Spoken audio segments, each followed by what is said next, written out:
You might want to mute your audio. You too, Jerry. You want to mute your audio of the stream so that way it doesn't kind of echo on your end, yeah? All right, so the people on the screen can hear us talking, but they can't hear us like they can't see our screen. They can see my screen. All right, see They your can't screen. see your screen. All right. And they can hear us talking right now, yeah. Absolutely. Oh, Seth, one ethnic jokes. Yeah. You need a better headset, man. Your headset compared to ours now sounds like trash. No offense, man. My, No offense, wait, my, Jerry. my headset? Yeah, it's not that bad. No, it's It's pretty trash. bad. Yeah, it's not that bad, but if between the scales between good and bad, It's trash. it's trash. Yeah. I But wrote a scathing review on it on Amazon, comparing it to foam vaginas. Rejected it and took down my review. of your headset, I Yeah, might have to mail you one, man. After this, you send me an address. I'll send you a nice little headset. this is a really nice headset. It's so big. Just kidding with you, man. All right, guys. I think we're good to go, right? Everybody can hear us fine. Yeah, they're pissed off. You didn't start in time. Yep, again and again. They're starting a riot. They're starting to riot. Yeah. Move That's the not. art shops. Grab your Cintiq. Yeah, well, whatever, guys. Whatever, friends. So let me go ahead and just kind of make some things official on the Facebook. Uh, Apparently, they could hear the echo. yeah, that's what I'm saying. Watch, mute your mic, John. And then let me know now, guys, if you guys hear the echo. You guys shouldn't be able to hear it at all. It's because we're so close to each other that we can, like, whenever I am talking, I can hear myself coming from John's headset. Well, it has nothing to do with that, I don't think, right? Well, maybe, no, because do these control, like, the audio in That's which. what I'm thinking. Can you hear it now? Like, is there an echo? Yeah, I think I can hear it. All right. Well, screw it. I'll just ask the questions as they come still. But you guys won't hear me. You should check out my Gumroad on fine tuning your audio. All right. We'll try doing this, John. Go to your Skype. Go to your Skype options. Go to your audio settings, and see how it says microphone audio. You can take that all the way to like medium level, because yours is probably super high. Well, then select your yeah. Not better? Hello, testing. That sounds good on my end. I don't hear myself, and I'll do the same. I'll adjust it so that mine isn't so heavy too that picks up your audio as well. Let us know, guys, if this is much better. It should Is be. it better, guys? Are you not entertained? Hey, AJ's or Kalen's here. AJ's here. I'm here. Wow. And Wow. Kalen's in the chat. Oh, which Kalen? White Kalen or Great. black? Good Kalen. The good Kalen? Good or Kalen or evil Kalen? Get her Kalen. Good or Kalen? All right, I think we're good to go. I think we're prime and ready. All right, so if there's still an echo, let us know. We'll just do walkie-talkie mode. That's kind of usually what we do. It's just because me and John are literally in the same room. Maybe we can get like a little muffler, even more muffler on the little headsets that we have. But anyways, hey guys, I am back and I'm going to be doing Ustreams again. One of the main reasons is because, well, I just like to do them. And another reason is, I feel like I've been kind of in the dark and been working kind of like in the shadows on like learning a lot of 3D. Jerry, actually, I've invited Jerry to the stream. Jerry's a good bud of mine. He's taught me a lot. Nice guy, really funniest dude, and so I thought I'd bring him along and kind of join in on our hangout. And so this is Jerry Perkins, everybody. You want to introduce yourself in any like in any like fashion? Well, we put me on a spot like that makes it a little more awkward. But yeah, I go by It the better be handle good. It better be Masters good. Neon. Well, quit interrupting me and able It to call better me be when you good. talk. Go by the handle Masters Neon 1001. Mainly focused on 3D. However, I'm trying to get more acquainted with 2D, which I guess is kind of how we met. Mutual mutual skill sharing, I guess, which is maple stone of my existence and self progression. Check me out youtube.com/mastersneon1001. Yeah, you Type me can. into Google, first 8 pages. you can link it if you want in the chat so people want to check out your stuff. That's not Oh a yeah. problem. I don't mind. But you're only allowed one a year, so this is your one. So make sure that, and you're only allowed one link too. So make sure whatever link you send is the best link. I'll send the ones where I'm begging for money. Just kidding. You can send all the links. It doesn't matter. Um, but yeah. Okay, so I noticed that like I have some stream issues whenever I am like I think it's a new. Oh, you know what it is? I remember now. Of course, of course, of course. Okay, I remember why I have these issues. It's because I'm using the NVIDIA video card stuff with. I was like wondering why I turned it off in the first place. I totally forgot, but now I remember. So let me go ahead and restart this Photoshop. Let me start this Photoshop up again. And then this should be fine. This should be good to go. Stream deck? Did the stream die? No, What? that's good. That's up to you. No, the stream should be fine. I'm talking about my Photoshop. It gets kind of laggy whenever I leave the NVIDIA graphics card processing stuff in the performance. I forgot Should have about that. checked out that paint storm I linked you, Brad. Yeah, I did. But it's just like Photoshop is so. It's like it's so far ahead, man. Like it's crazy. Like anyone that tries to compete against it, like I think if if anyone has a chance of taking on Photoshop, I think it's Autodesk Sketchbook Pro, but only because they have like the industrial design world like by the nuts. You know what I mean? And they like really try to cater to that audience. But for me, like I mean, Photoshop has so much. Like their tools are just work really well. You know what I mean? And there's No, no, I what? don't. Yeah, they do. No, no, I call it painting with lasers, dude. Brush is hard as hell, dude. Nah, you just haven't had enough experience with it. But like it's painting with lasers. What? Yeah. Dude, get through that surface, man. Like we're like straight black, dude. Like 0 to black in 1 second. Well, like what kind of settings are you running with? That's like you I must just you open it. you just go to 0 to black. Yeah, I just, That I I just don't think like a that's video game. I don't So, think that has anything to do with Photoshop. I think you just have some things turned off and on that are just not supposed to be off or on. well, Because recently I found out about transfer and blend modes yeah, and there you brushes. go. Yeah, I'll move it up, dude. Yeah, if you just like if you leave it at the default settings, Yeah, you're it is really new to Photoshop then, huh? yeah, it must be real garbage to you. I used to use it for mainly photo manipulation until I found out all these people were making crazy paintings in it. Yeah, pretty Started to much repeat. everybody. Yeah. But we don't have to get into a software war here. I just can tell you from experience, like it is like it's one of the main used softwares for painting for a reason. You know what I mean? It's a Oh great yeah, photo. I believe it. Yeah, unlike like you know how we had like really good discussions about whether which 3D program is better or whatever, and you pretty much convinced me. It's really just kind of like however you can handle your software. That's really all that matters. And the 3D artists technically just use more than one tool anyways. They use like 17,000 tools in their arsenal, right? And it's like whatever tool gets you there the best and fastest is kind of the best way to go about it. But you definitely have to pick one, right? Like so you can kind of feel comfortable and get some shit moving. And like you taught me that, and I thought that was pretty important that I understood that. One of my friends also gave me some pretty good insight of the same thing. He says the make like a model he uses like 6 or 7 different softwares, because that's the fastest way to do it. And I was just like, what? Because I'm coming from a world where Photoshop, I can do everything in Photoshop. You know what I mean? Like using ZBrush or any of these other like 3D packages that are a little bit more friendly to 2D artists, um, it's just like a segue to get it to Photoshop.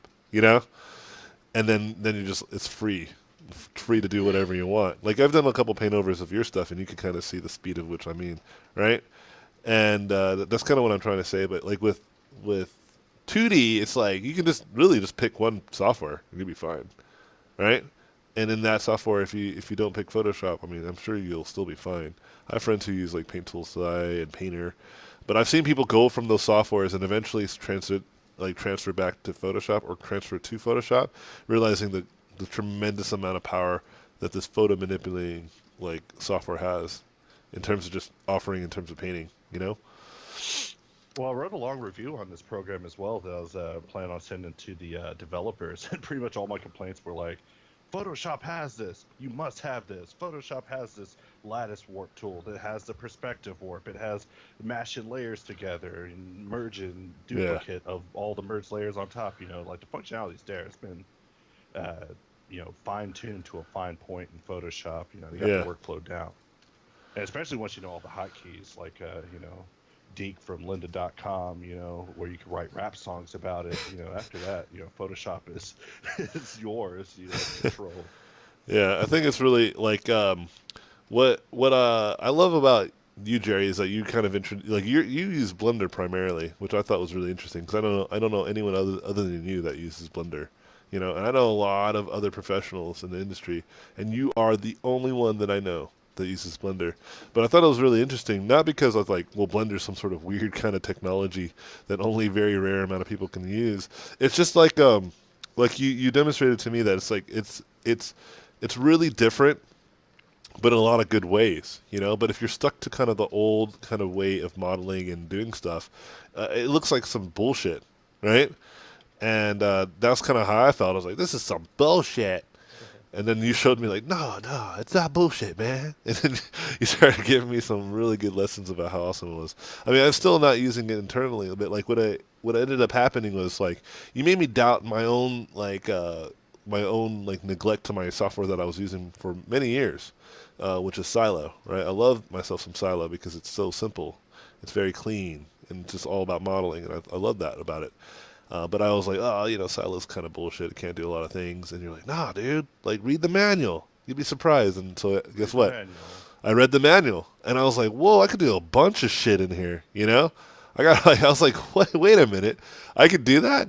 I learned some shit the other day too, that I thought I couldn't do in Silo, but apparently I can. You know, it's pretty cool, dude. I was just like, oh man, and so I realized like maybe it's not the software, it's just me, the user, being kind of a bitch and expecting the software to do whatever the hell I want. Like, why don't you work like Maya, or why don't you work like Blender or Max or whatever?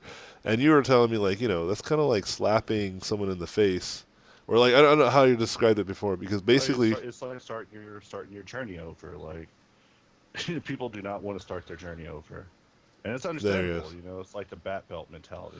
You don't remove tools from your bat belt. You just add more tools to it, so that when you wake up tied upside down and the Joker's about to blow you away, you got the right tool for the job. That's what I'm all about. Use the right tool for the job. Like I still use Maya, use ZBrush. They're the right tools for the right type of jobs. But if you try to use it for every job, you might find that you're trying to, use a spoon to tighten screws on something.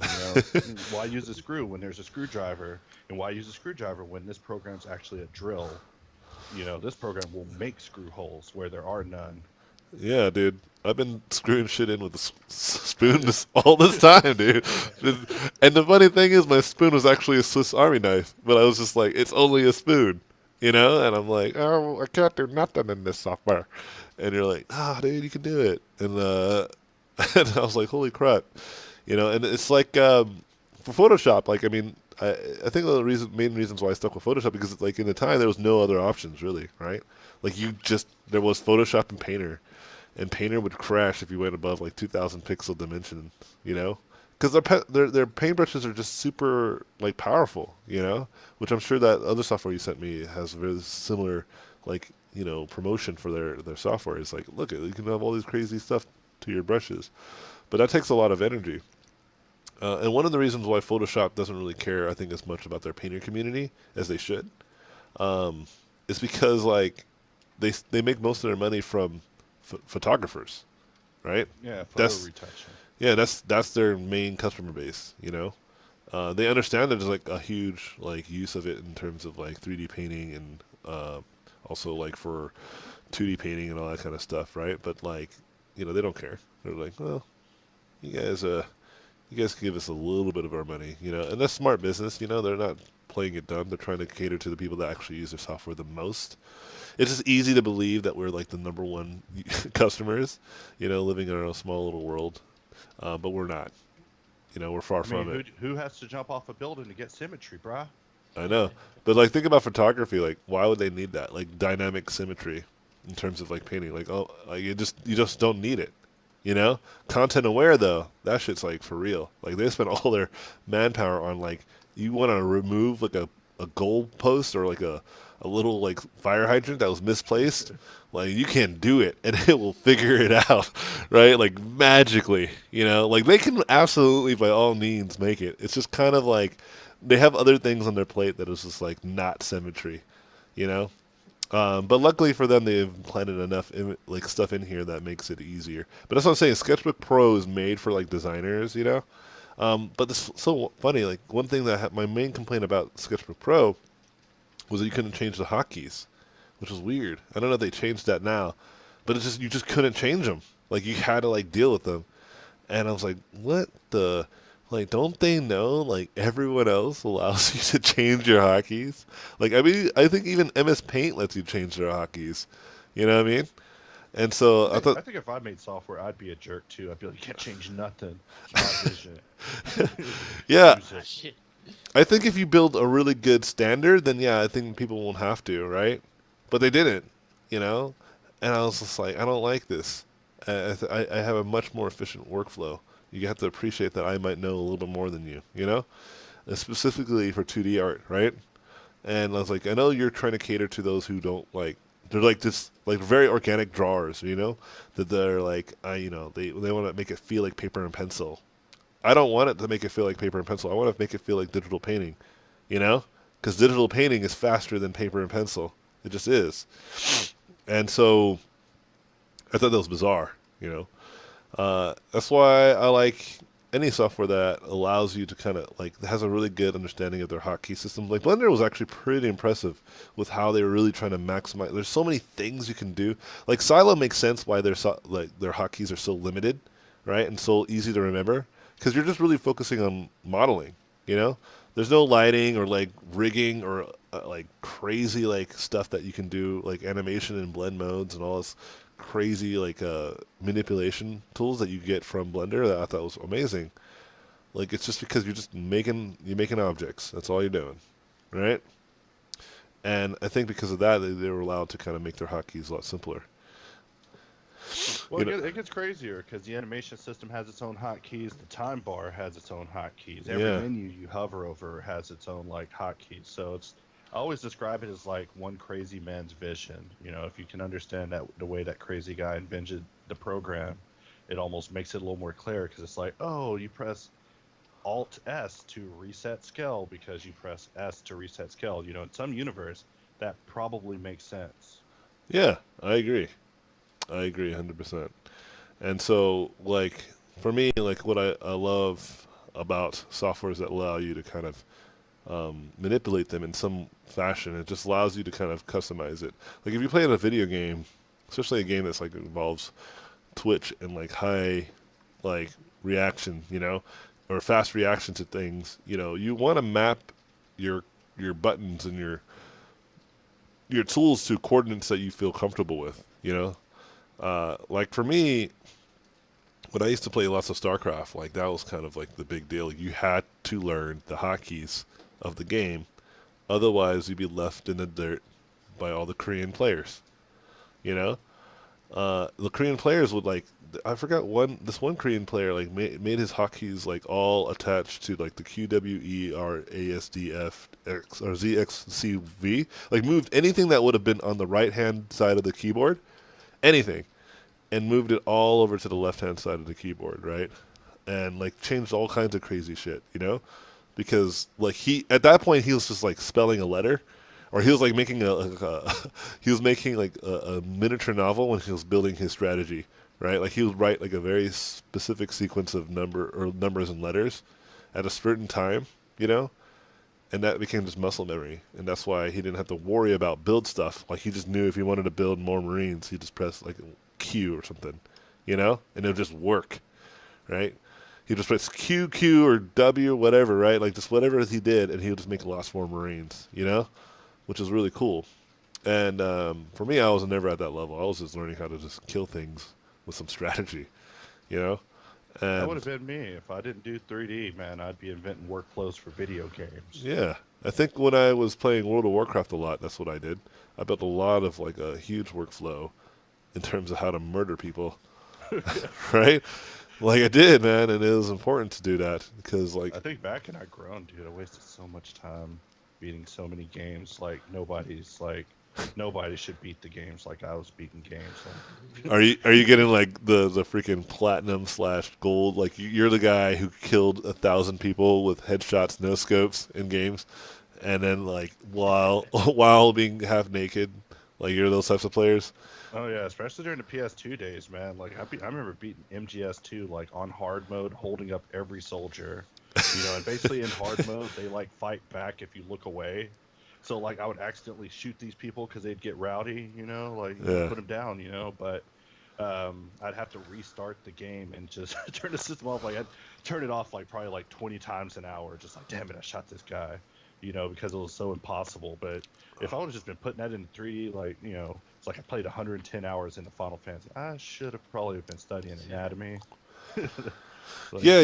What's interesting about that though? I think it's a lot of what you're just saying to me is kind of what happened to me as well. And I've said this many times in streams before, but like me playing the video games that I did at the time as much as I did taught me a lot about like work ethic. You know, like how come I'm putting so much work ethic into such a silly thing like a video game? You know, and I mean now it's not a silly thing, right? Because of esports, like that's actually like a real thing now. You can like totally make a career. Where was this like 7 years ago? You know, and anyway, my point is that like it's really cool because like you have this opportunity to be able to actually play games for a living. But anyway, my point is that back then it wasn't. It was it was a joke. It was sort of like unless you were like a Korean playing StarCraft or some sort of Korean made game, it was kind of silly, right? And that's kind of how I felt about it. I was just like, I mean, I'm not even, but I wasn't even trying to be at a professional level, right? I was just trying to play the game, like, and try to be good at it, you know? I had no interest of being like a professional gamer, and one of the things that hit me is like, fucking, what if I switched gears and put the same kind of work ethic and kind of tone to something else? And that's what I've done. I've done that recently, or not recently, but like last 7 years or so. I have a student who's like, he just turned 18 like last month, and he's like he. One of the things he said to me in the class is he felt really bad because he was like watching YouTube videos till like 7 in the morning. You know, he's like, "Oh man, I feel terrible. I should have been working and doing." I was like, "Dude, you're still like a kid, man. Like, like the fact that you even know what a concept artist is and that you want to be one, that's like very few people know that. That this is like a real career. You know." And I was like, the fact that you know, and you're already taking my classes, and you're already going to like art center and doing all this crazy stuff. Like, I mean, you're fine, dude. Watch a few videos of YouTube. You know, like all this stuff adds up. Like these mistakes you make, these lack of mistakes, or whatever you do, like it's all adds up, and eventually, you'll become yourself. You'll become an artist that is respected in the community, and then one day you'll tell a story about how you used to sit around until 7 in the morning watching YouTube videos, and discover that that was a waste of your time. But you have to experience that before you can say that. And I told him, I was like, don't worry about it anyway. You're totally fine. I was like, even if you dick around in the next year or two, which I doubt, because he was like doing like everything that I was asking in times two. I was like, make sure that when you graduate from all this school and stuff, that you make time to actually take a vacation and just be young, okay? Because you need some of that experience to kind of have some perspective, right? Perspective's good, both in drawing and both in life. Having good perspective is pretty important. And I think for me, that was my perspective. I was like this kid just living in his basement, just playing this goddamn game all day, you know, for like the good amount of my like teen year, like my last of my teens. But the memories we had. Yeah, exactly, man. Memories are good. Memories It's are good good. time. Sure. But Yeah, we were a master. I remember I taught John how to become badass at that game too. I trained him.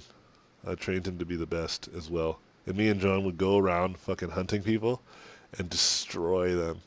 We were like just these two rogues just chilling outside of these bases and just murdering people as they left.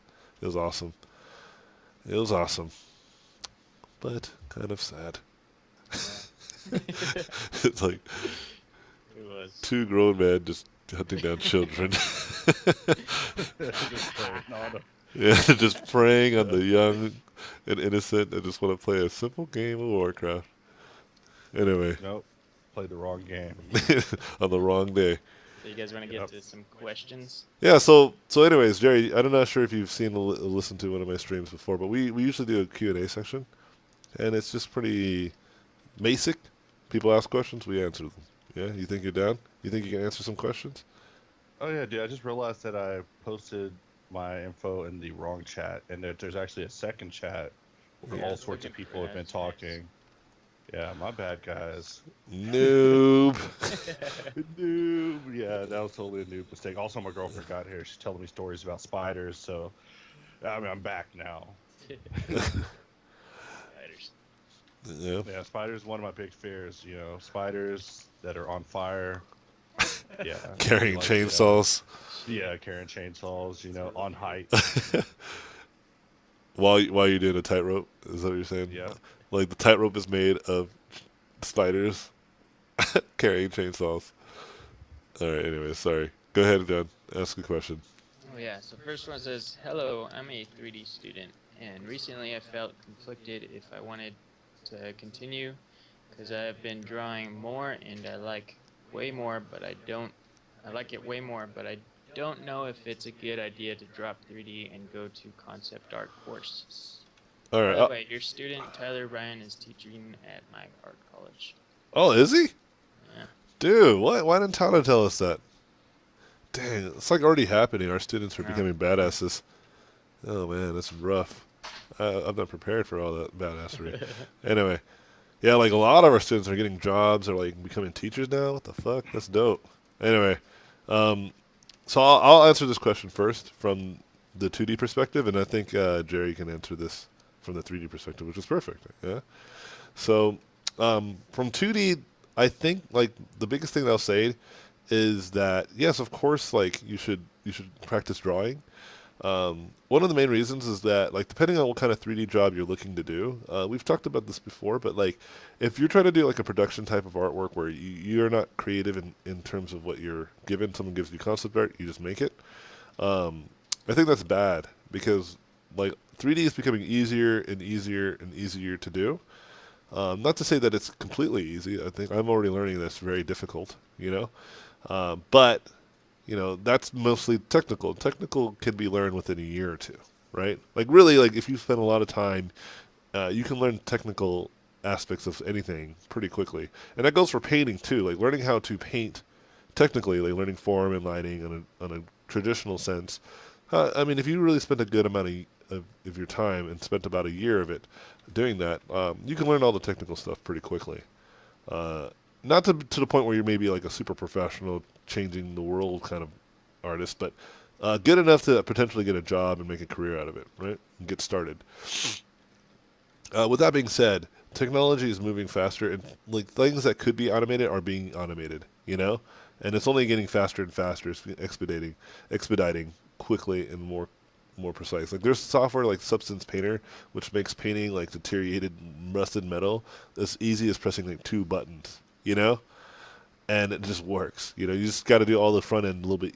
You got to do a lot of the front end really well, which is again is the technical part that's hard to automate. But even that is starting to get automated. Software like Houdini, or plugins I think like Houdini, are making it so that you can throw a really shitty like geometry based model into it, and then just say make it like not shitty, and then be like, all right, here's a not shitty version. Again, you still have to tweak it, and you still have to put a person behind that, for sure. But it's getting easier for someone like me who doesn't know a lot of that stuff to actually not worry about it. I'd actually had a really good 3D friend that told me, like, he said, you don't even have to worry about high topology anymore. That used to be a real concern. You had to be really good strategic, like, modeler in terms of keeping the poly count low. But that's starting to change too, with, like, movies and, like, games, like, and better computers. That's really the main reason. And not only that, but people have better computers.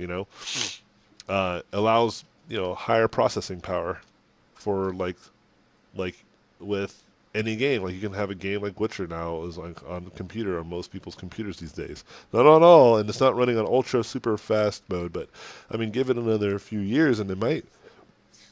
I mean, look what's next, right? Like I mean, I was just thinking about Uncharted. Uncharted was not like Uncharted One was not even like. I mean, it's like not even a decade old, right? Like within like 7 years or so, I mean, you went from a game that was like really pushing the envelope of technology to looking like a fucking like a kid's toy compared to the newest version of it, right? And that was not that long ago, right? And and so I think being creative is very very important, and pushing that above all else is very very important. I think it's great that we bring Jerry here because Jerry is also like he's very creative also, as well as a good 3D artist.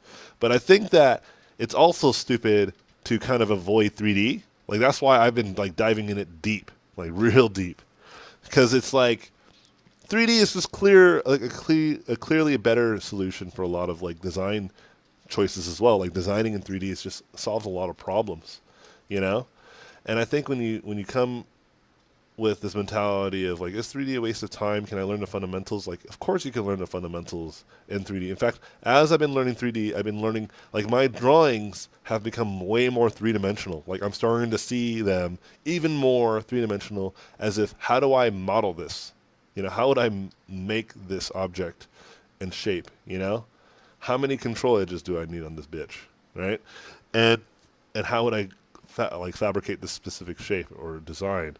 And I'm learning how to just like basically what I'm doing with modeling is just learning how to design or create, like giving myself a problem and can I fix this problem? And if I can't, then how do I fix it? I dig deep and look online, right? Because then if I could answer almost like 90% of the questions I have about how to model something, then I can take a design that I have and model it, right? And then so I can show like say a sketch like this, send it to my client, and maybe like, oh, this is dope, and then throw this start begin modeling it in like a modeling software. But better yet, become so good at the modeling software that I can start modeling my designs and then throw them into like ZBrush slash Keyshot and render that out, and then that would be my design and be like something like Vitali. Like Vitali does that, right? Vitali Bulgarov. He's known for his amazing sub-D modeling, but also his insane like detail and design aesthetic, you know? And I think it's important to learn both. And drawing is always going to be the fastest way to convey an idea. Like if you want someone to know kind of what's in your head at the moment, you can get like a fully nice, well drawn image in less than an hour if you practice enough, right? Versus like a model that'll take a lot more time to realize it. Like if you were trying to model this sketch that I just drew, it would not take you not even twice, not even three times as much time as it did for me to draw it, right? And it's not 100% done, but at least gives you an idea of where I'm going, you know? And so 2D art is still very important, very valuable, but I think 3D art is clearly a winner in terms of finality. Like what the final image should be, I think I'm trying to make my final images 3D. I don't want them to be 2D anymore for a lot of reasons. One reason is that they're fucking 3D and that's cool. And the second reason is that if I can do that, then I can actually make like video games or put them into other stuff that I think are more interesting to me as well. But that's kind of my long-winded answer for that. But I'm gonna throw it to Jerry and he can give you his 3D artist perspective. Expand your options.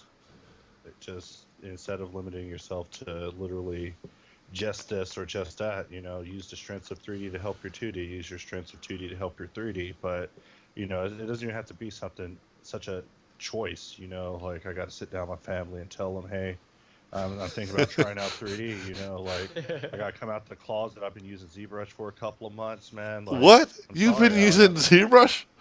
yeah, that's a You stylus in my son of pens a that's been brushing bitch. up against you. Like just do it. Like like Shia LaBeouf, just just do it.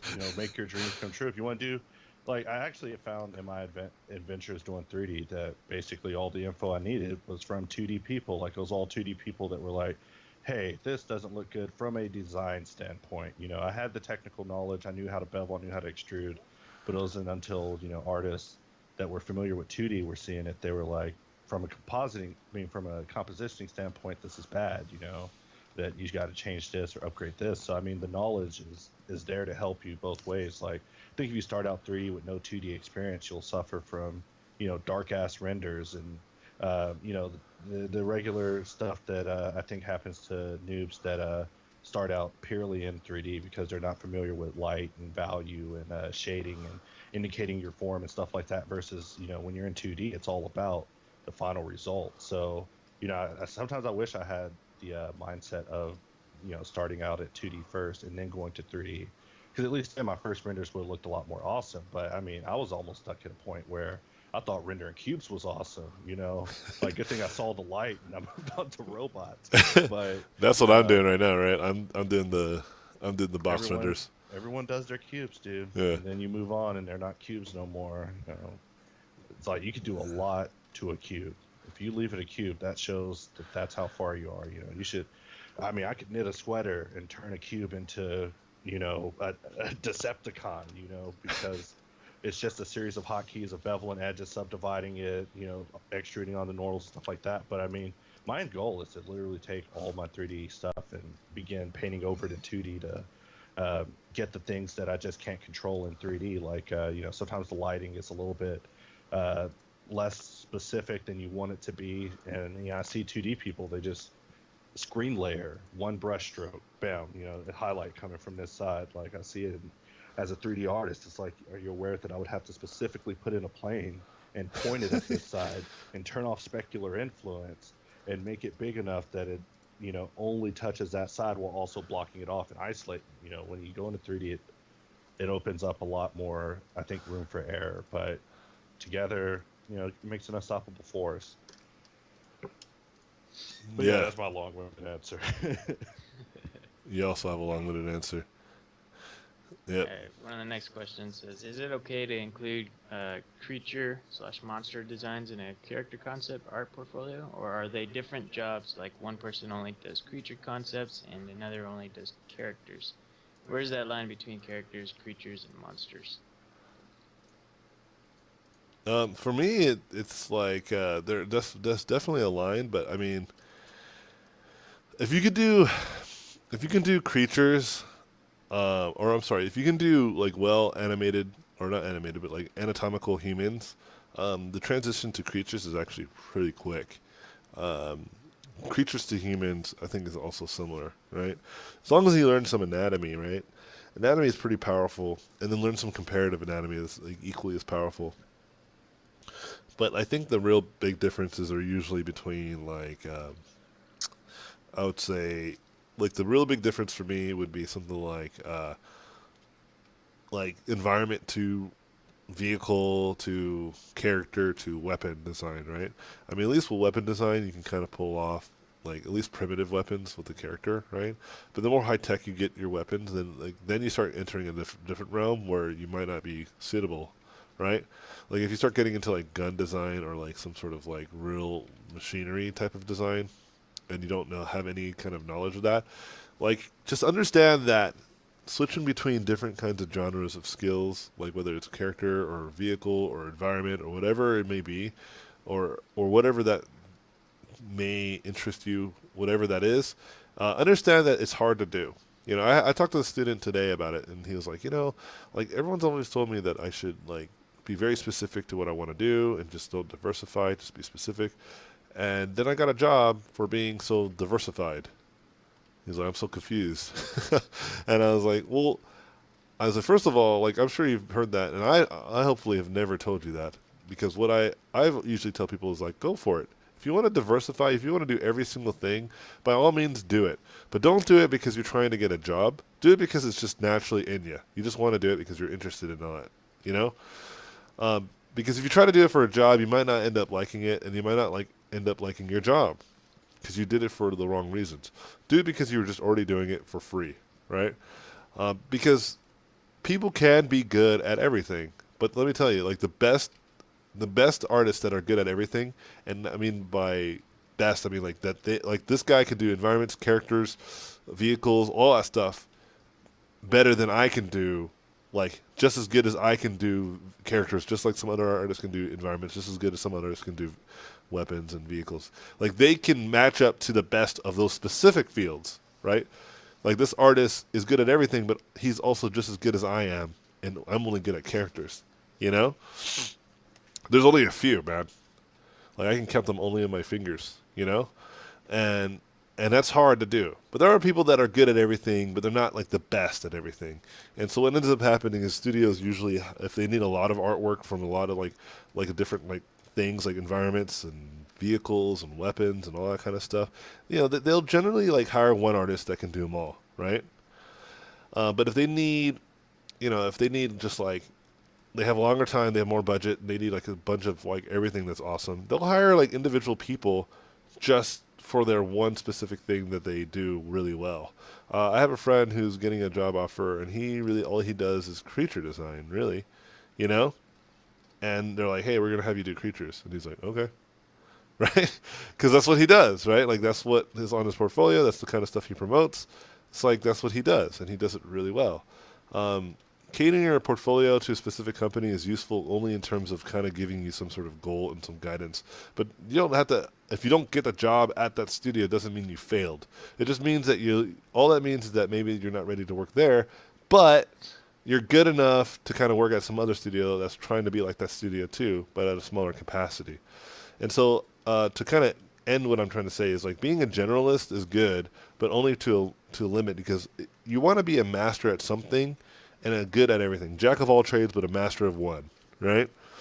And so for me, like I have my character designs that I fall back on, and I'm learning 3D, but I'm only learning 3D for mostly character designs. But I've done environment designs. Like I just got done doing several environment designs in the last few months for a client, you know, and it was fine. Like he thought they were great, and I did okay. You know, I'm not like as good as like some of my peers that I think are tremendously better, but I compared myself to them as I was doing it. You know, and I would spend a little bit more time and a little bit more effort to try to do well. And for character designs and mech designs and creature designs, I don't have to try as hard because that's my profession. That's what I've been training the last several years to do well. You know, so if you don't know what you want to do, I think that's the hardest thing. Actually, is to decide kind of what you want to be good at. Um, but understand that you could be good at everything. It's kind of like what Jerry said. It's like being good at like, oh, I'm gonna start learning 3D. It's not like you're giving up anything. It's not like you're like leaving something at the door and you have to like journey a whole different route. No, it's like he was saying too. Like you just start your journey over. You know, you're doing a different journey. It doesn't mean the old one just disappears and fades away. No, that's not how the brain works, guys. You know, it doesn't work like I don't know if you guys seen the movie Inside Out. It doesn't work like that, even though that movie was fantastic. Yeah. The brain doesn't work like a series of like memory balls that are stored into like a large room of maze of memory balls, right? That's not how it works. The brain works by neurons firing and basically a chain reaction. It's like a render. It's like it takes one piece of information and then it links it to another piece of information. To give you an example, it's like if you were to when you were a kid one day uh, go to a store with your dad and he bought you some ice cream and then you guys saw a red car drive by that had some balloons in it, like a lot of them. You know, all you need to remember that situation in your life again is one of those elements. Like if you see the color red, you could like all of a sudden remember your dad, and then remember um, the ice cream, and then remember the car, then remember the balloons.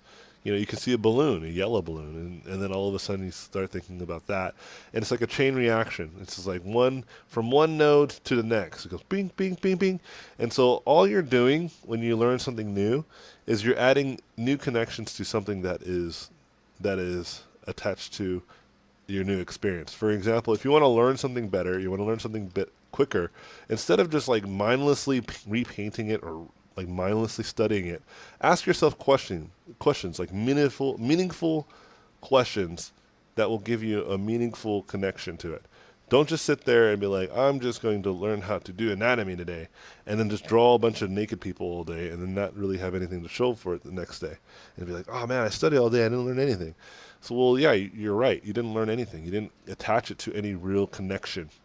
And a good way to learn anatomy sometimes is not to think about the anatomy deliberately, but think about it abstractly. Like one of my favorite ways of thinking about the upper torso, mid torso, lower torso is to think of it as like a bean bag, you know, or a bag of rice or something like that, and how that kind of can twist and turn. But it has more. It doesn't have a very brick-like structure, but it doesn't have a very soft structure. It's like right in the middle, and it's very thick. It's very rugged. It has a lot of. It has very kind of like hard edges, but yet soft. You know. And when I heard that, I forgot who was demonstrating this a long time ago. That clicked to me, and that made more sense to me than just thinking of it in all these kind of weird anatomical terms. In fact, a lot of the way that I know my anatomy is in those regards. Like I consider the deltoid looks like a heart, right, with a little bit of gap on the top of it, you know. And even without me drawing that, if you just drew a heart with a gap on the top of it, you would draw a more accurate deltoid than you would before, right? And that's with no practice, right? That's with connecting your thoughts to something that has no deliberate connection to the original thought, and that will create a more meaningful connection, right? And that's something that will last you kind of fucking forever, to be honest. And so when you're learning new technology and learning new techniques and learning different styles and stuff like that, just remember that you're only adding more connections to your brain. So then when you start to, like, let's say, do a robot design like I am, like I have a lot of animation influence in here. That's why my shapes are very dynamic. It's because I'm really heavily inspired by um, animation shapes and design, but I like realistic rendering and lighting, and I like stuff that I see from like movies and cinematics. That attracts me, but also the detail and scale of like real engineering and mechanical pieces. These types of things kind of influence my mind, but at the same time, I'm allowed to kind of like take pieces of it and say, well, this is what I want and this is what I don't want. You know, and the more you have of that, the better you are. So I would say, like, yeah, there is the difference, but the difference specifically for characters, creatures, and um, mechs and stuff, that's actually very close because they're all mostly humanoid in some regards. And so you just have to consider that. If you learn an animal anatomy and learn some human anatomy, you can get pretty far in terms of what you can do. And learn a little bit of mechanical engineering, you can pretty much do quite a wide range of styles and genres. So I don't know if Jerry has anything to say about, like, because I know you only do like robots. You love yourself some fucking robots. Well, that's what people say though. But I also love cats. I will Oh, that's model right. the shit out of a cat, dude. I never But seen you model a cat. oh man, I got a sketchbook that shows all. Like I used to model, like I model everything, but basically I decided to narrow it down to robots because I saw that my sense of design was not getting strong as I wanted it to in that department. So it's just kind of focused. But I always tell people, build your portfolio out of stuff that you want to do. Like show that you're passionate about what it is. Like I have a lot of people that kind of just have the de facto answer. If I want to work for Blizzard, I'm like, what do you play that Blizzard makes? Do you play Warcraft? Do you play Starcraft? Do you play anything? They're like, no, I just want to work there. And do what? Make squashy little dwarves, dude? Like, what do you want to do as an artist? What is your personal vision? So my work is almost, pretty much all just what I envision pretty much. I mean, if it has to be something focused, I'd do it if I had to. But for the most part, I try to keep it fun, because of what you said, dude, I'm gonna make a cat now, you know. I can't wait to see that cat. Robot cat. We want to be a robot here. I'm gonna drop. I'm gonna drop the viewers my last cat because I actually, yeah, like I used to kind of just model whatever I wanted until people started telling me that I probably needed to focus on something in particular in order to start to make myself more like professionally viable. People are gonna pick you up by the amount of skill that you execute and pulling your visions together. So having a house here, a car here, another house, like, I mean, that was back in my stage when I felt that I was just an asset modeler before I started thinking about the fine art aspect of 3D. Like these people, that you see on top row that are just incredible. They end up pulling off these scenes that's like in motion with characters and emotion and lighting, and the whole mood is set. And in mine I'm thinking of that one scene with the woman dancing on Zebra Central that was top row. Like that one really opened my eyes, and I was like, these people are not making assets, they are making like emotions and moods. And that's really what I want my art to come off as. I want them to look at it and be like, that's some good modeling. I want them to walk away and be like, I'm touched inside from that. My Let me find innards. that. Let me find that scene. I'll show it to you guys. But yeah, that's pretty much my answer, dude. All right. All right, next question says, are you guys still doing challenges with the prices in the guild? With the Yeah. prices, yeah, we just got done with one, the Voltron one. I'm gonna post it soon. David K came in first. David K, what you say? Say. All right, next What you question says, have you say? ever done traditional What? painting? Wait, what? Traditional oil painting? No, I did like 5 traditional oil paintings. They were successful. They weren't like my work that I do personally, or digital works. They weren't close to that, but they weren't bad either. I found that traditional painting is a lot of fun, but for the reason that it's like so, you have to really think ahead. Otherwise, you have to pay more money for more paints. With like digital painting, you can just kind of just dick around all day, you know. But that's kind of also the bane of digital painting. I recommend everybody like trying a little bit of traditional drawing and painting, at least a little bit, because it kind of teaches you what it helps give you some perspective too on why a lot of traditional painters actually paint really fast. You know, in fact, one of the biggest lessons I've ever learned was watching a traditional painter paint this amazing portrait or like body shot of a person in less than like 15 minutes, and that changed my like whole perspective on speed painting. Don't get me wrong, digital painting is still faster than in traditional painting, but not in the sense that you're thinking. Um, Traditional painting is only slower in terms of iteration. So if I wanted to iterate on the same robot design, like I've already done a few changes, like I changed his proportions, I shrunk his arm and stuff like that, you know, like these types of changes are hard to do, but allows me to stay creatively free, which allows me to become, like kind of a free designer. When you're doing it traditionally, you have to kind of design a lot of this stuff way ahead of time before you start to commit to painting. But if you're just going to paint something that you have no, like if you were to try to paint the same thing, like if you're a traditional painter and you love robots like I do, and drawing them like at this level or the style, you could probably achieve it just as fast, if not faster, and in color, you know, because that's the nature of the tool. It's actually a really fast tool. But if you're going to iterate it, then that's where it starts to become an issue. But like I have a lot of friends who draw and paint traditionally. I would rephrase that. I don't have a lot of friends, but I have friends who do traditional artwork professionally, and I know of artists who do traditional artwork still professionally. And it's just all about speed. That's the only reason why there's a difference. But that wasn't necessarily the question. You were just asking if I did it or not. But I did. But one of the reasons why I don't do it a lot is because it's just expensive, right? Like it'd be cool though, but I'm not making a living, and it's not like I enjoy painting digitally enough that I don't need to kind of satisfy some sort of like thirst for having fine art in my arsenal. Like that doesn't matter to me. Um, what matters to me is stuff like learning Unreal or more digital stuff. You know, it's like Jerry was saying, was a beautiful thing to me the other day. He said like, the beautiful aspect of 3D is that there's always a new toy to play with. And that's something that I agree with, man. And it's something that I actually like more about 3D than I do about 2D. 2D doesn't, like, you don't need any, like, if you could just have really good fundamentals in painting and design, you don't really need any other tool, right?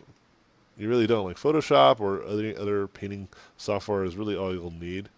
And you can get pretty much whatever you want if you just paint it well. But with 3D, like, yeah, some tools make things fucking a lot easier. And that's dope. I got the nulled as per request or suggestion. I mean, Awesome. yeah, and I already can tell that it's going to be great. And I was like, all right, this is going to be awesome. And so, you know, that's a new toy, right? Substance like gives out a new patch. You're just like sick. They fixed the bullshit thing that was in this software, right? Same thing with like 2D like softwares that they'll have like a patch, but it's like something minute and something that you might not even use anymore, right? Or might not ever use, and you're just oh they updated that, cool, cool man, Cool. cool dude, and just get back to painting the same old same old. But Man, the anyway, more you update, the more I like you. yeah, that's why I'm so sad about Silo. They don't update ever. We emailed them like so many times, and they're just like, cool guys. You're trying to push some money their way for production. Yeah, I was like, I even told him, I was like, dude, like, let's work together, man, and I will help you guys. You'd have to revive them. Yeah, that's what I'm saying. I'm like, I want to contact them so that I can help them. I was like, let's do a Kickstarter or Patreon. Let's get this shit Yeah. back in action. No, You know, dude. you don't understand, man. Edge slide is important. Yeah, you could do it you could do it in Silo, and it works great. Yeah, I'm just messing with you. Yeah, You could do a lot of stuff in Silo, man. I just like had no idea. There's like so many like great things in there, and I was blown away actually. Whatever, dude. Get out of here. All right, next question says, which 3D package is better, and when did you realize uh, that it was Maya? Well, I use Maya because it's closest to Silo, but that's the only reason. And it's a legacy thing, right? I used Silo like religiously for several years, and then when I knew that they didn't give a fuck about people like me and their software anymore, I was just like, ah, man, you know. But it's not the best. I already know that it's not even close to the best. You know, I even consider a software like a software that's just like coming out. Um, shit, what was the name of it? Well, okay, Silo, it's not. Silo died with ODB, bro. It's Oh, oh, it's it's it's not even a new software, but like they're like getting into 3D more, like 3D code. I think that's what it was, right? Like they're even doing such good stuff that I was just like, they do that? I thought they only were like for painting and shit, retopologizing, but now they're like modeling, doing voxel sculpting and all this crazy shit. And I'm just like, why not you, Silo? Why can't you be the next 3D code? You know, Blender, another like software that just came from the the rumors of being shitty, you know, being actually pretty great software that a lot of people love. A lot of indie developers are using it for one major reason: it's free, right? It's absolutely free. Unreal is free, Unity is free, and Blender is free. Like literally, those are the only tools you'll need, and you can make a video game or a movie. You know? It's the hands that make it dangerous. You know, I see all Yeah, sorts of totally. random 2D people pick up 3D, and it's just like is antagonizing. I'm like, dude, you should quit 3D. You know, because you're too good off the bat. Like, you know, anytime a painter is like, yeah, I'm picking up 3D or I'm picking up ZBrush, I'm like, fuck, this person's gonna kill me, dude. This person's gonna literally kill me. Like, there's a Literally. friend of, yeah, like there's a good friend of mine, John, who recently kind of jumped on 3D. He's like a guy I look up to. He's good, damn good 2D painter, and like recently he jumped into 3D, and you know there is no cube stage. There's no there. I mean, the cubes are a lot nicer, I guess, but you jump in and like you know what you want because you come from a background in which you already was used to making exactly what you want. Like I think you were talking about it one day. Like you got to go Yeah. into program knowing what you want to make. You can't just, all right, this cube. I think I'm making a car now, or a robot, or you know, like you got to go in with intentions of like you know that killing curse. You know, abracadabra on those mothers. You know. Yes, sir. So yeah, I don't know. Just pick one and get really familiar with it. Don't get caught That's, up in the battle of software. With 3D, it's really hard. It's a gray area for sure. I was gonna say that question would start a war on my board. Yeah. Once a day, someone asked that, "What's better?" Well, you know, are you left-handed or right-handed? You know, I think, like personally, I love Maya. Like, if I could say in 3 words what makes Maya awesome, it'd be you know Hypergraph, V-Ray, and Viewport 2.0 are my favorites. Like, they know how to make something look awesome, at least just real quick, you know. Yeah. And other applications have V-Ray, but I think Maya has the most intuitive for new users of you know dealing with render engines and stuff. I mean, you know, crashes aside, you know, it happens. a lot. Oh yeah, Maya crashes. Like I realize Maya crashes almost just as much as Silo. Well, no, like Silo crashes twice as much as Maya, but Maya definitely crashes still. And I was like, oh well, if Maya still crashes, then I might as well just stick with Silo, right? It's like if I wanted to look nice, I can just always throw it into Maya, right? I've been messing with this edge tool, for example. There's going to be a delay on your screen, Jerry, but just Oh bear yeah. with me. So I've been messing with this edge tool, and it's really cool, man. Like you can come up with this like, crazy elaborate shape, and as soon as you like decide to like, fill it up, usually it'll crash. But right now I don't think it will crash because this is not too difficult of an object to fill in. But if I want to get like pretty crazy with it, actually I think I might have solved the reason why I was doing it. But this is cool. Like you can like kind of draw out your design maybe, you know, and try to be a little try to be a little bit of a designer here. But let's say you're trying to do this, like where you want to kind of say, "Hey, buddy, see, you already crashed." This is like, nope, that is too hard to do, brother. And I'm like, oh man, and I'm really sad that it doesn't work because it's one of those tools that I think I could use really well, and it maps to the viewport, so like it snaps to the viewport, so I can trust that it's all flattened. It's not going into like how sometimes you use these drawing tools and it'll go like 10,000 miles into one direction. You're like, what happened? I did not want you to do that. Right? Oh, it's going to crash again. Oh, no, it didn't crash. Okay, let's see if this will work. All right. And crash. Oh, no, I just didn't understand what I wanted. Crashing Okay. just builds character. Yeah, well, like, that's all I did this morning, right? All I was doing is just trying, like, testing the limits of this goddamn software. You know? I was like, can I do this? No. All right, cool. It's pretty important to kind of understand that that's like, something that you might want to consider doing is just constantly, oh, see, I just cut an edge and it's like, nope, that is way too much information. And it only happens with the edge tool. Now, if I do this with like some basic stuff, if I were to like, let's say, do it this way instead, where I would create this edge tool and create like a basic piece of geometry, it actually does fine. It'll just be like, oh, okay, I see what you want to do. You just want to fill this up. It's fine.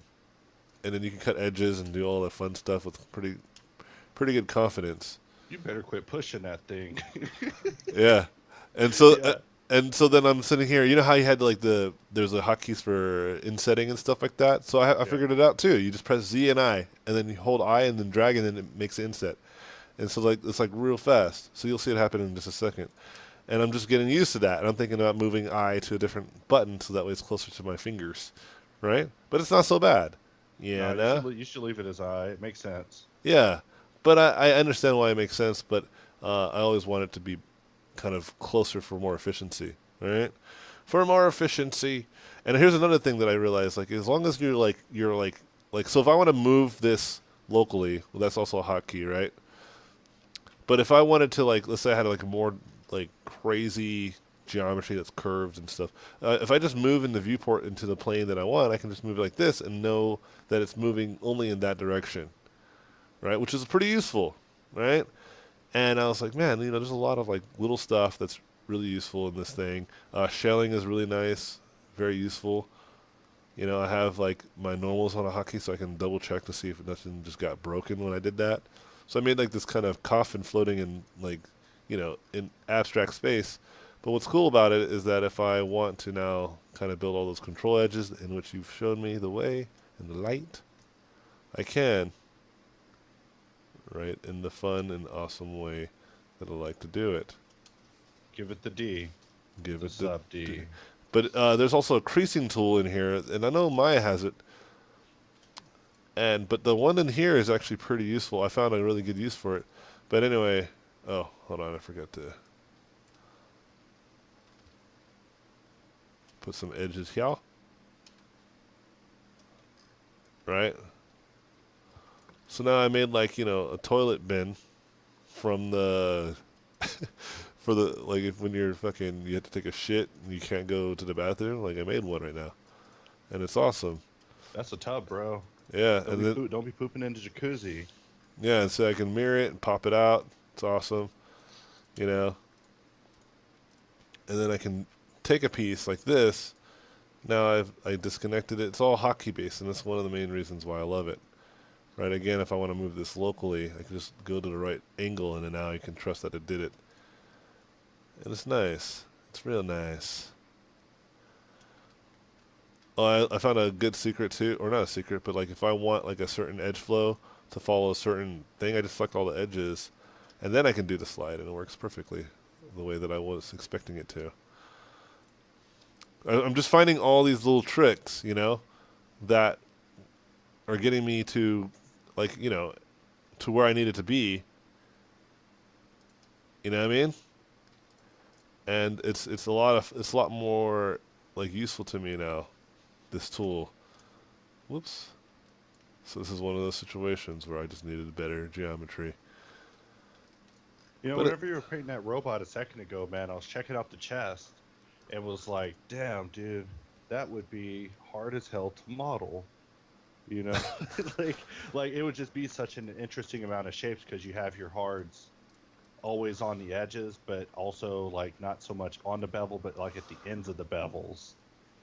So I'd definitely like to see how you would attack it with this someday. Like, I don't know yeah, yet. That's what I'm trying to do. Like, I'm not even trying to model that, right? I'm just like trying to see if I can even model a certain shape or design that I had the intention of modeling, right? That's kind of always the key here. And so I'm trying to find the best strategy to do that. does the mirror lock in the center point? Like, you can also just mirror model.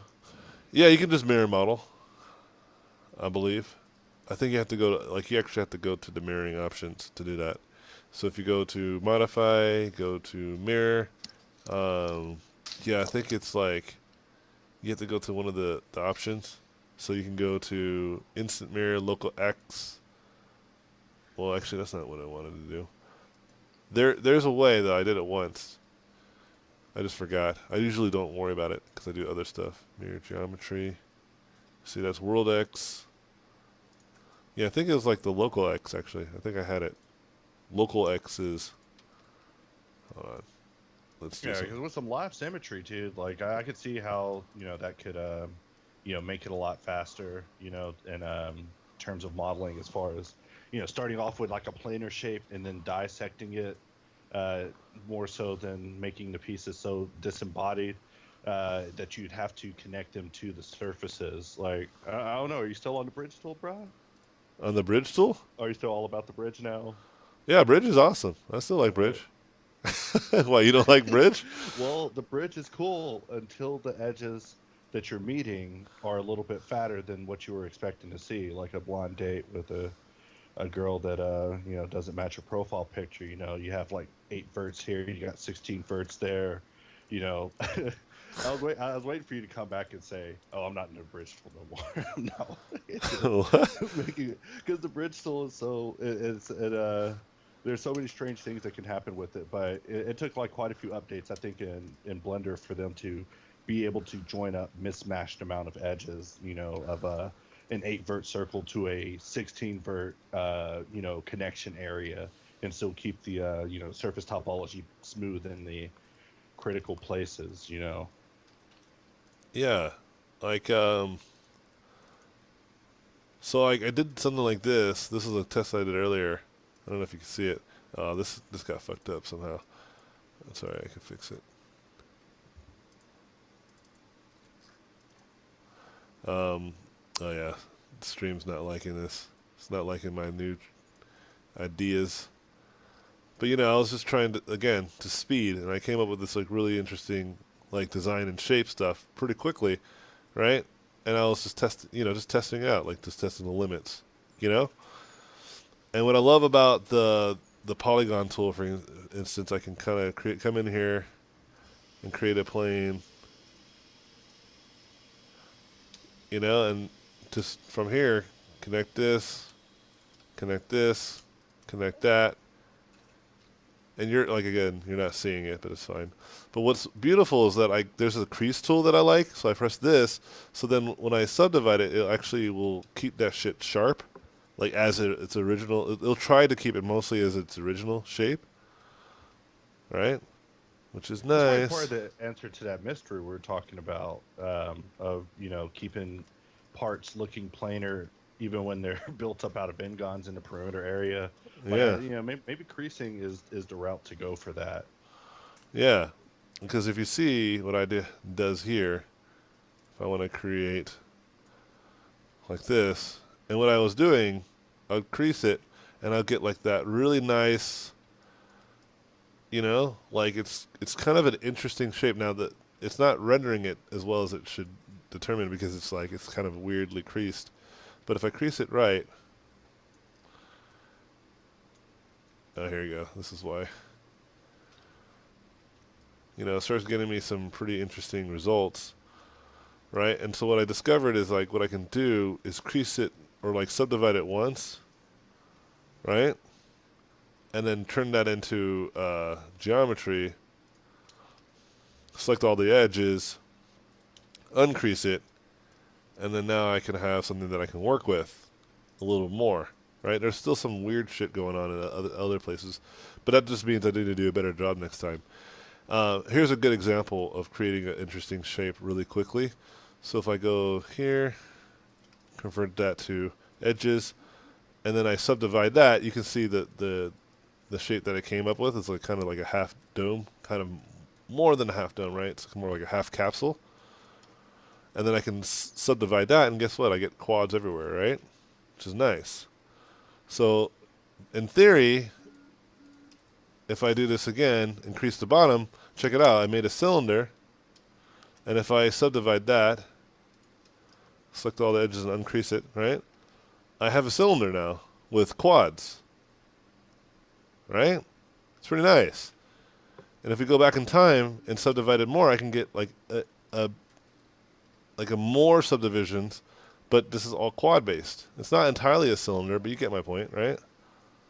It's pretty nice. I'm finding workarounds, is what I'm trying to say, Jerry.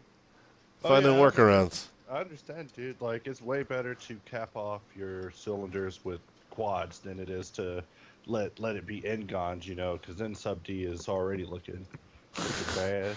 Yeah, yeah. I'm finding ways around it, right? That's what I'm getting at, and it's not bad solutions. Like I found I can do a lot of stuff with these alternative solutions that are not necessarily like driven by an actual tool. It's kind of like old school strategies and modeling, right? And I'm just like that's what I'm learning right now. I'm kind of learning the OG way of doing things, and I You think know, it'd be that's an interesting idea would be to model it and increase it, then apply a sub D, and then subdivide it again, and then model from there. So you have a nice intermediary setup that's already see fairly locked down. there it Like, is. there you go, You dude. see the world the way that I see it, man. Like it's like You maybe got to it's be not a strategic. yeah, maybe it's not the way that like someone in a more superior software, right? Well, you can actually press two buttons and it just does this awesome shit.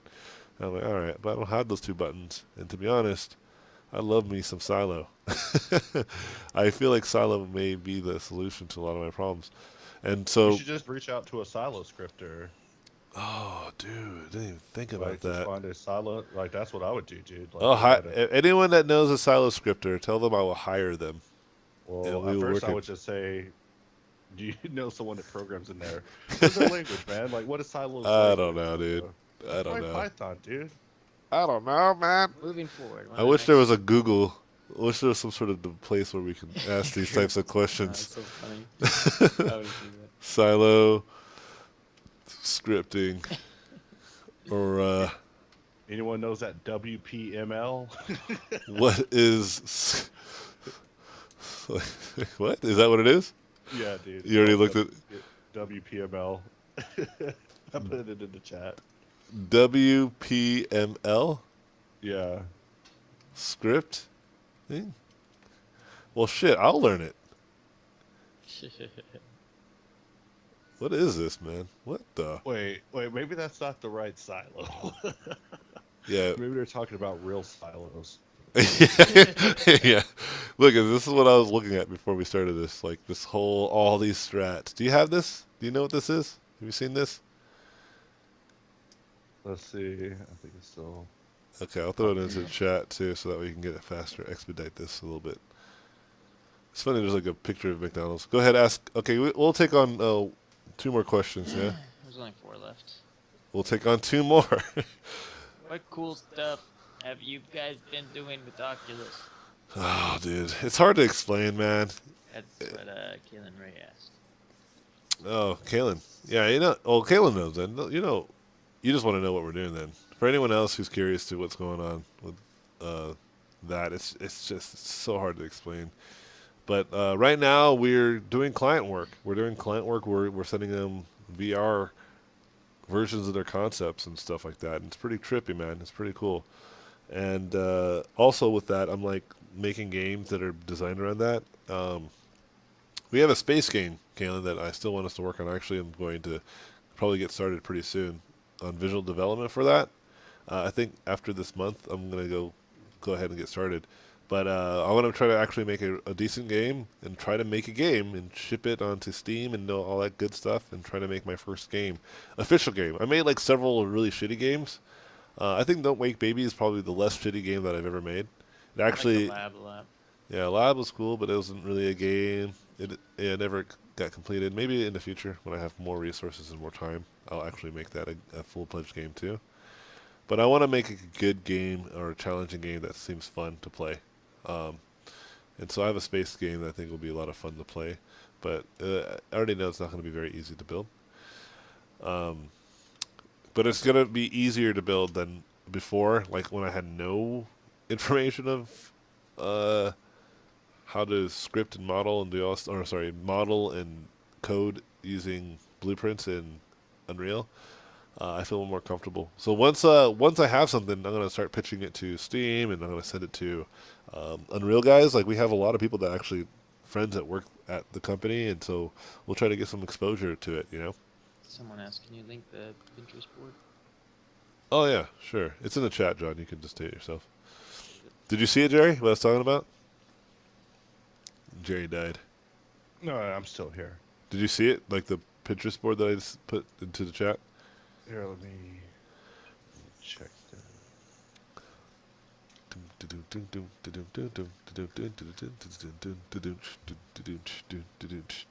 Oh yeah, yeah, I know all about this. Right? This is what I'm saying, man. Like I'm like deep in this shit now. You know, I'm like learning as much as I possibly can from this stuff. You know, and oh, there's a polycount thread. Oh, Pinterest. They always stem from polycount. Oh, Pinterest is so good. Look at all this sub D madness.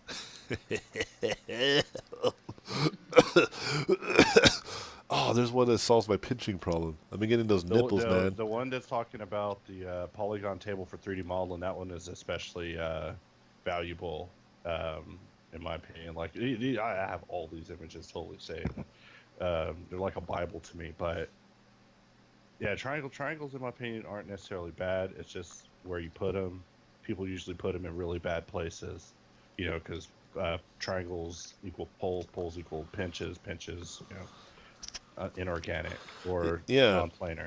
I'm starting to discover if you put enough edges around your control edges, like if you can kind of like keep them contained, that's like one of the best solutions, or have them somehow convert into quads. Yeah, but it gets really tricky when you have a really complicated shape that you want to do. It's like we were talking about before, right? Like a lot of the sub D modeling that I've been seeing is really easy stuff. Not like I'm not trying to say like super easy, but like geometrically easy, right? There's like a math to it, and if you can figure out the math, you got it, right?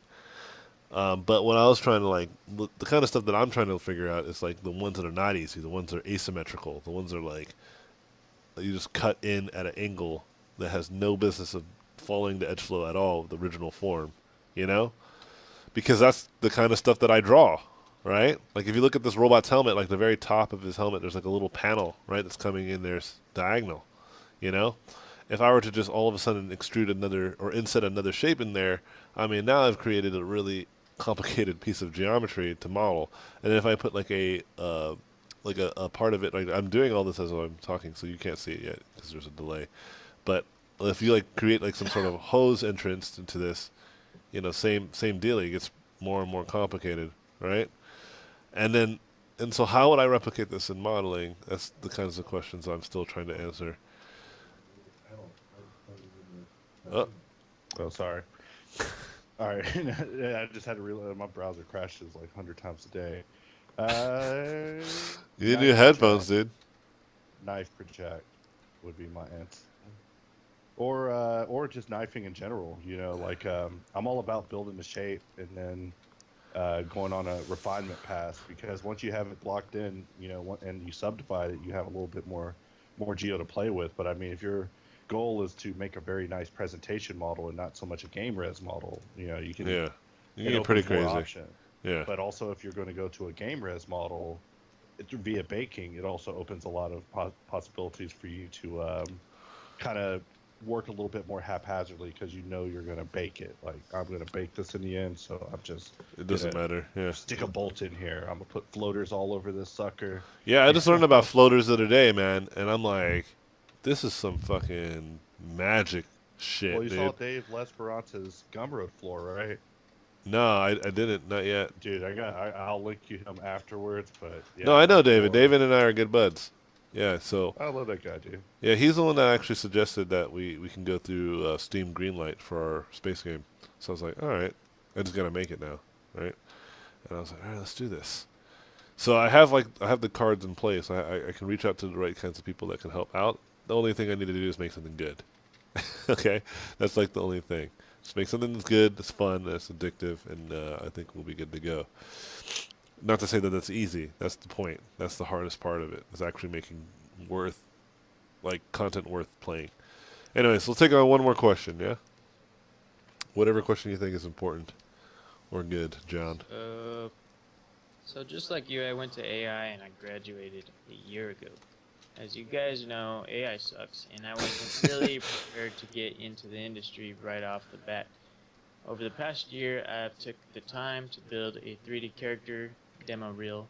My demo reel includes everything from people to monsters, each different in style, and some are animated. I don't have a specific studio I want to work for. Was it a good idea to add a little bit of everything? Well, like I said, that's the wrong question to be asking. The question you should be asking is it good? Okay, is anything that you did good? And if you don't know the answer to that, you're like, I don't know, I think it's good, or I don't know, whatever. Then compare it to people that you think are good, and then ask yourself the same question. It's like if I put this work in front of my 3D modeling idol, Mike Nash, is it even close to his level of quality? And if the answer is hell no, then you need to match it up to that. Is my animations like that of John Lasseter? No? Or James Baxter or Glenn Keane? No? Well, then you need to make it better. Are your creature designs that of Neville Page, right? No? Well, then you got to make them better. Like if you have a hard time gauging the quality of your work, let me give you a very simple answer, which is don't look only at your own work. Okay?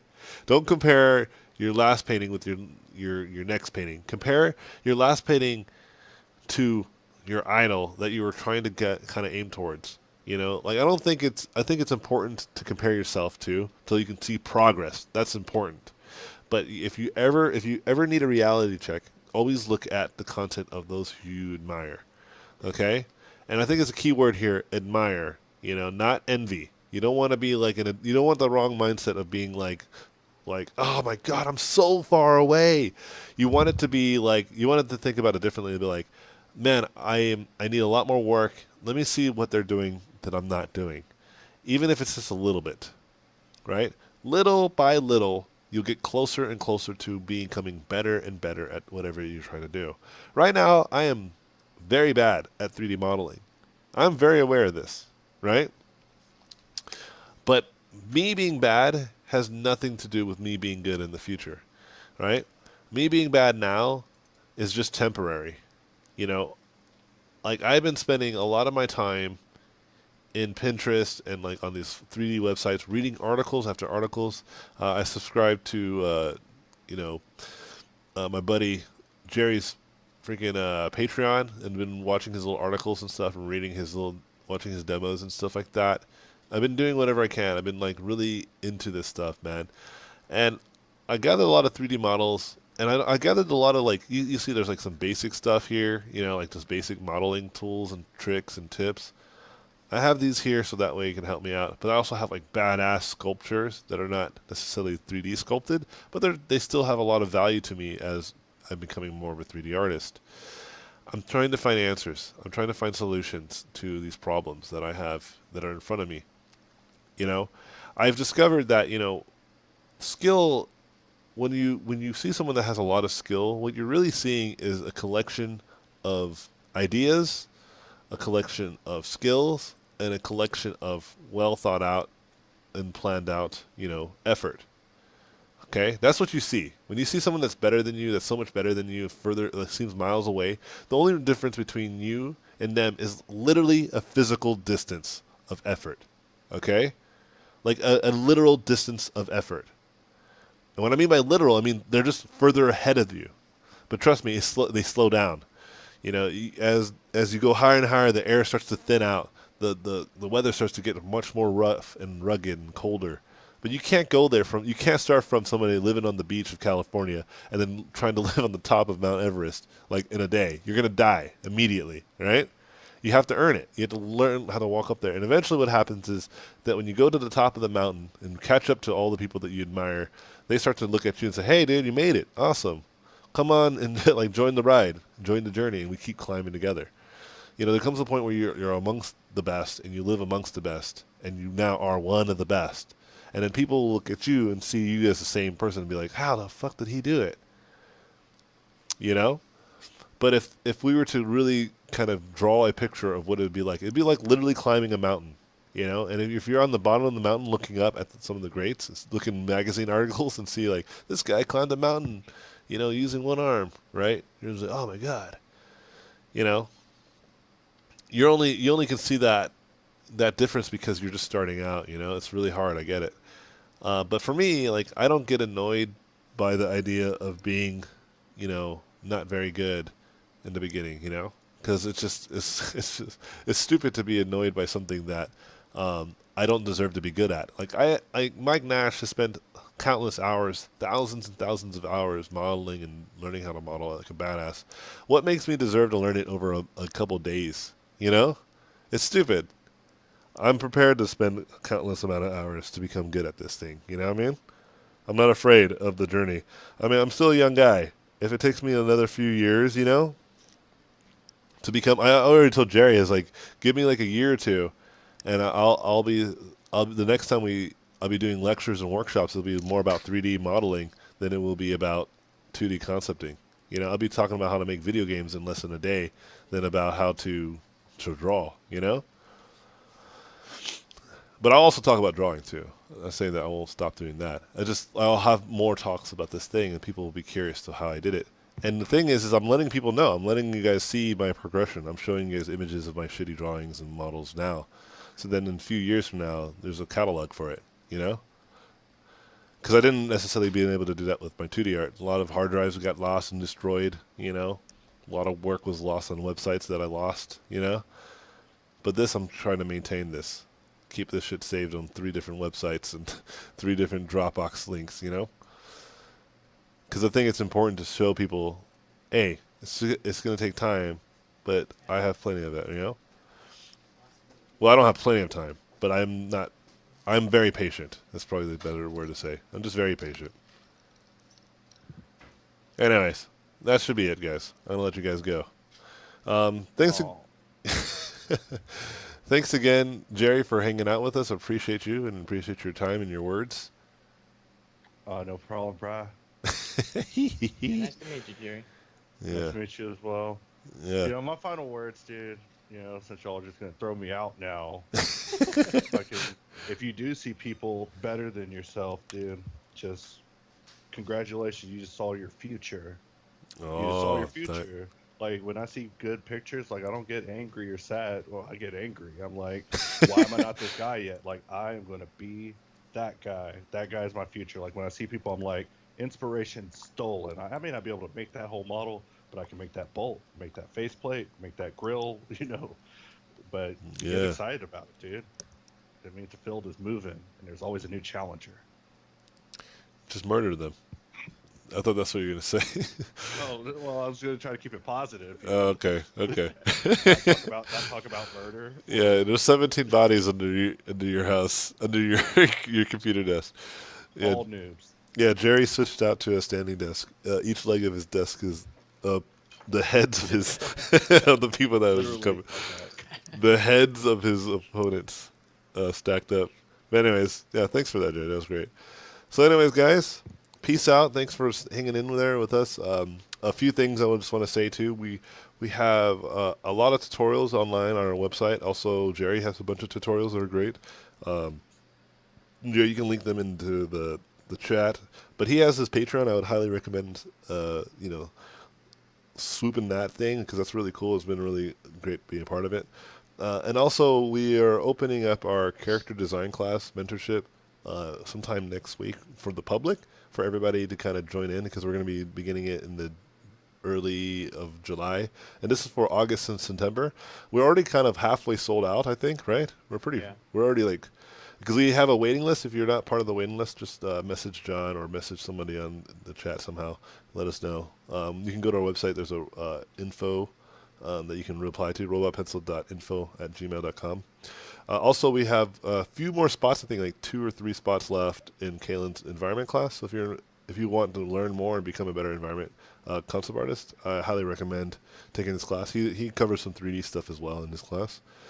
And so, yeah, and if you can't afford the mentorship, which is like a more of like a one-on-one personal experience, it really is. It's a really intimate type of situation. I think Kalen, he's also teaches at a CGMA, and I'm not afraid to promote his other class, online class, which is different from ours. It's a little bit cheaper, but it's less interaction with him, I think.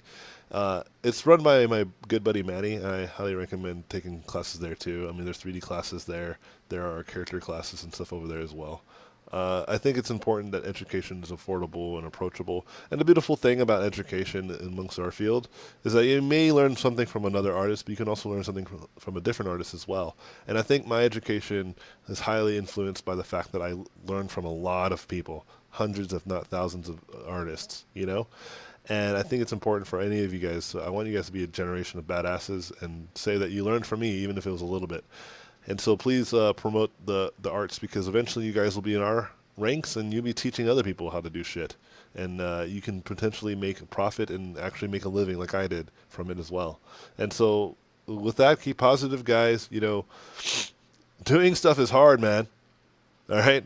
Doing anything well is going to be really hard. So don't forget that. The difference between you and someone else is that you have more endurance. Remember that. Okay? It's not a race, it's an endurance test. Okay? So, anyways, with that, guys, I'll talk to you guys sometime soon. We're gonna try to stream as often as we can, but I'm not gonna try to make any promises that it's hard for me to keep in terms of stream. So I'll just stream whenever I can. Whenever there's time, I'll just stream. I'll let you guys know about a few hours or an hour before, so that way you guys can kind of prepare for it until I feel a little bit better and there actually is a time where I have streams readily available at a certain time. Anyways, peace out, guys, and have a great day. And thanks again, Jerry, for being awesome. Appreciate you. Oh yeah, no problem. Yeah, I'm gonna hang up, but we can still talk for a little bit after. So, anyways, see you guys. Peace out. John, you want to say bye? No. Too bad.